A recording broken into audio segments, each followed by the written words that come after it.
Spurge here, and in this video we're going to break down the new Scorpion XT9000 Carbon helmet.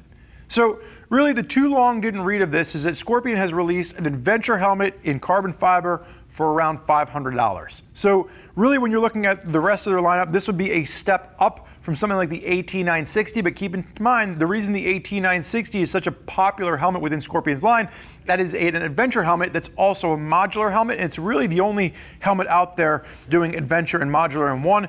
This new XT9000 is purely a adventure helmet. So there's not going to be the modular chin bar with this, but this is really taking aim at the adventure segment. This is a helmet that you can use with goggles. This is a helmet you can use with the face shield. This is a helmet you can take the peak off of and get a rather sporty helmet for the street. And it is honestly, for the money, a very sleek adventure helmet for all the reasons that I'm about to tell you.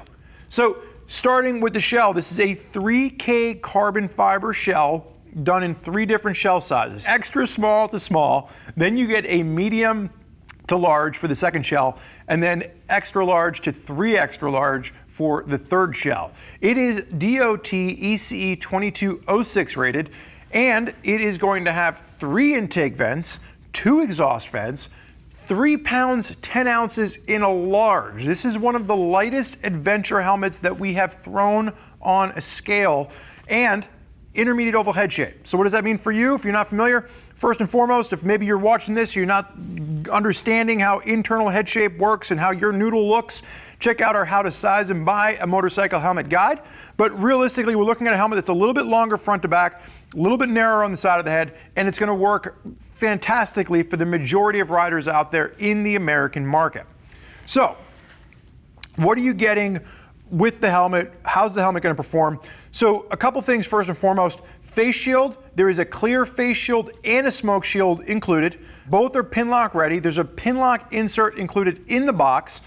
What I would say is you're going to see there's a lot of clicking going on here. Most helmets don't have the little clicks for the detents. That's a minor nitpick. I don't think there needs to be clicks in there, but you can go ahead and hear it. I would say that, really those detents though don't do too much while you're riding. You can kind of get right to about here, which you wouldn't really want to use the face shield there. So it's really an open or a closed kind of a setup. To get the shield off for swaps or to just put on a pair of goggles, you notice there's 2 little arrows right here. You line those arrows up and you just pull forward. There's a little C right there, and that's how you get them on and off as far as swapping them out or removing it completely if you want to wear goggles. The other thing you'll notice, and I'm just gonna go ahead and open that up, is that this little piece here is removable. I don't have fingernails right now, but you don't need them. You just push on the bottom, and then that top pops off. That's a vent, and then you can go ahead and just remove that entire piece. And really what you're gonna see is that included in the box is a little mount that screws on from the back side, and that is a flat place to put your GoPro. So if you are someone that looks to record while you're riding, you can remove the cover for the vent and put the GoPro on there, or you can simply remove the cover for the vent and it's a bit more like an off-road vent.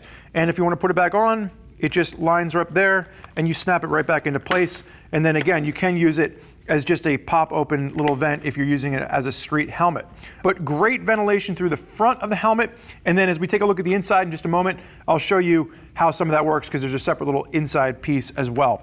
So the peak on this is removable. What I will say is that from a riding on the street standpoint, a lot of times, a true dirt bike helmet will cause buffeting. And I think what we've seen in the adventure segment is they've really tried to redefine the way that peaks move airflow so you don't get the lift on the highway. I would say if you're riding primarily on the street with this, if you're riding primarily on the highway, it is still something you might want to take off, but I was actually pretty impressed with how this performed on the street with the vent on. If you do want to remove the vent, you can simply pop it off, use it as a full face helmet, and then there's a little bung plug included in this that kind of fits into the top one to kind of complete the look. Another nitpick here is that even with the face shield closed or removed, the vents are a little bit hard to get to with gloves on. But just notice that you have one position. So you're either open or closed. There's not multiple positions with the vents. And then there is no, I was actually just kind of seeing if there's an easier way to show it, but there is no forehead vent on this. It's just the 2 vents on either side and then the chin vent. Vents on the back are passive, so there's no way to close those off. You simply close off the front and no airflow is kind of pushing through there. I do like the fact that you do have this big kind of goggle surround holder here. So a lot of the helmets out there that don't have this, you kind of see the strap start to droop or push too far up in the head. So one, I think this does a great job if you're using this as an adventure helmet to hold the goggle surround strap, but also it just gives it more of an aggressive kind of a sporty look if you're taking the peak off and using this as more of a sport helmet. So that being said, let's jump into the inside because there's even more goodness when we're taking a look at the inside of the helmet. So let's start with the Airfit system. So up underneath here is a little red bubble. This is going to be Scorpion's Airfit system, and what you have are two bladders behind the cheek pads. So once you get the helmet on, you can adjust the cushioning, and you do it by simply pumping this up as if it's, you know, a pair of sneakers from the 90s. And then there's a little button over here, and you can actually, here, let me show you. Let's see if you can hear this. So I'm going to pump up the cheek pads, and then push a little release, and you can hear it just exhausting the air. So when you want to take the helmet off, you just reach up, let the air out of the bladders, and there you go. You take the helmet off. So I do like that system a lot. That's something that Scorpion's been using for like a decade at this point, if not longer. And it just allows you to put a helmet on and really get a nice snug fit around your cheek pads. Now the other thing that's kind of unique here is that the chin curtain on this, while it is removable, is two separate pieces. And the idea here is that you can kind of reach up while you're riding and just pump without having to reach around the whole back of the chin curtain. So it is a two-piece chin curtain, and the material on the outside of this is super comfortable. So it does allow you to kind of put the helmet on and take it off without causing too much disruption there. I'm gonna go ahead and release that. The other thing I want to note, we talked about the vent in the front. There is an actual closure for that vent on the inside, so it's not like a true dirt bike helmet where it's just blowing air at you the whole time. You can reach up and you can actually close that from the inside as well. So in the cooler months of the year, that just stops the air from just blowing into your face and freezing your little chin off if you don't have a beard. But what I will say is that that's a bit hard to get to with gloves on while you're riding. So I would say make sure you adjust the vent ahead of time before putting the helmet on. So not a huge nitpick there, but just something to be aware of. You want to make sure that the vent is open or closed to your preference before putting the helmet on.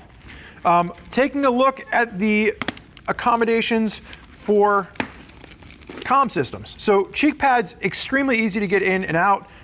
One of the things that I will note is that it is their comfort liner system. It's a quick wick system, so it helps to be sweat wicking. And you'll notice as we take a look at the back of this, there are going to be cutouts for the speaker pockets right here. I would say if I'm going to pick any nitpick here, they could be just a hair deeper with some of the thickness that we're seeing in speakers these days. The pockets on this are just on a bit of the shallow side, so you might feel those speakers just a little bit. You can see the air bladders right along the side here. This is what we were talking about earlier when you pump that little red button in the front. Let's pull the liner out as well. I'm going to show you the channels that are cut out in here. So the other piece of this liner that I do like is this is going to be one that when we're talking about the way that the liner mounts in, it is simply just a brow mount system. So there's not going to be any snaps on the front of this, but it's not a brow mount system the way we've seen from some other manufacturers. They actually have these pins that line up so you can kind of get it in easier. If you've used brow mount systems before where they just kind of have to slide in, sometimes they take a little bit of finagling to figure out exactly where they line up correctly. So I like the fact that they put pins here to help line that up, but those pins go into the top of the liner. They don't push against your forehead in any way. And on the pins that are on the back, there's a whole layer of cushion here, so you really don't feel those whatsoever. Taking a look at the inside of the helmet, again, when we're talking about the venting on this, look at the depth of the channeled cutouts for the EPS on this. So really deep channeled cutouts, gonna help to wick the sweat away, and it's also gonna help to push that airflow through the helmet. So when you open those vents up in the front, it's really gonna allow the air to move from the front of the helmet along the back. So really a great venting helmet on the inside of this as well. Honestly, I have always been a fan of Scorpion because they come out with really cool stuff at a price point that's super affordable for the average rider. And while I know that, you know, $500 might seem like a lot of money, when you start comparing this to other adventure helmets that are on the market and what they're kind of coming in at from a price point standpoint, it's really impressive to see what Scorpion has brought to the helmet market for around that $500 price point. Again, the too long didn't read here is that you're getting 3K carbon, you're getting ECE 2206 safety ratings. This is a very well-fitting helmet with an intermediate oval head shape to it. You're getting 2 face shields and a pin lock included, all for that $500 price point. So again, there's a lot of things that you can say positively about the Scorpion helmet. Definitely some nitpicks that we addressed in the video, but all things considered, super stoked to see this enter the adventure market, especially when we're talking about a helmet that comes in at 3 pounds, 10 ounces in a large. So again, kudos to Scorpion, all new adventure helmet from them, the XT9000. If you want to learn more about this or you want to hear what other riders have to say, you can click the info button on your desktop or mobile device. You can read other rider reviews from folks that are out there putting the XT9000 through its paces. And if you're still not sure as to which adventure helmet is right for you and your riding style, you can always reach out to one of our customer service reps and they can walk you through all the different adventure helmets on the market to make sure that you find the right helmet to match with your riding style as well as your budget. I want to thank you for joining us today for this look at the Scorpion XT9000. I'm Spurge. Enjoy the ride.